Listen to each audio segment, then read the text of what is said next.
Hi guys, may ipapakita ko sa inyo. Ito. Galing ng DSWD. First time kong makareceive ng relief goods dito. Kasi yung unang bigayan, hindi ako kasali sa lista kasi wala pa ako dito nang nagbagyo. Dumating kasi ako dito, nakabagyo na.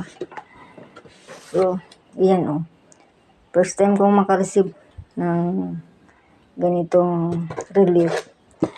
Ang laman niya ito, ayan. Saka, 10 piraso ito, tapos siguro ito, ewan ko kung ilang kilo tong bigas.